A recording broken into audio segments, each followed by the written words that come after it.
I want to ask you about your opinion on a very controversial topic, which is autistic symptoms and aggression or violence. Okay, so I think this applies more to boys than girls, but I really want to know your opinion. So I am a teacher, right? This is one of the points that I'm most careful about when I'm accepting new students, whether or not they have the potential to hurt other students, because my primary responsibility is to keep the kids safe, right?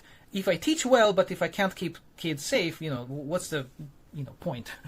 Anyway, and so at least in my life, as a teacher, I've experienced one situation when there were two kids who both exhibited symptoms of autism, and at some point one of the kids almost stabbed another with a pencil.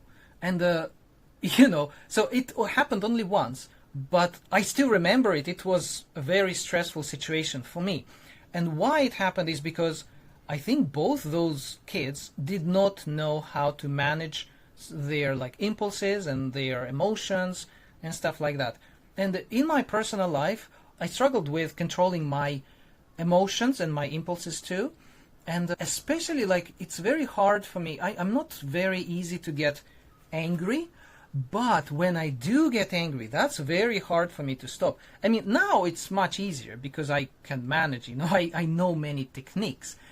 But when I was smaller, when I was younger, it was very hard. And so I remember at times I would be so angry and I wanted to destroy things. And I don't think I've ever hurt anybody seriously. So that's kind of good point.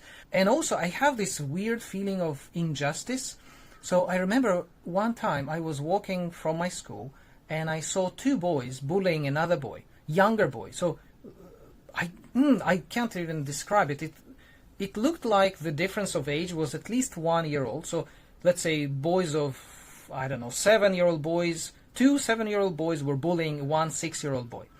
And I was around 8, so I told them to stop. They attacked me too, and then I started fighting them. And at that moment, I realized that I could not stop that anger. That sensation of, oh my God, I want to destroy, make them not exist anymore. It's not like I wish them evil. No, I don't know how to describe it. This is all-consuming rage type of thing. So I learned this rage sensation, and I felt this was so wrong. I could not control it. It's such a great destructive force, and I can't control it. So I've learned to basically not get angry, to suppress this anger before it happened. And it's working well. I don't get angry all that much. And so my point is, have you experienced this kind of thing? Has it ever happened to you that you felt so angry that you could not control it? How about you? Is it only me? Is it only me or everybody or many people experience? Please leave the comments, okay?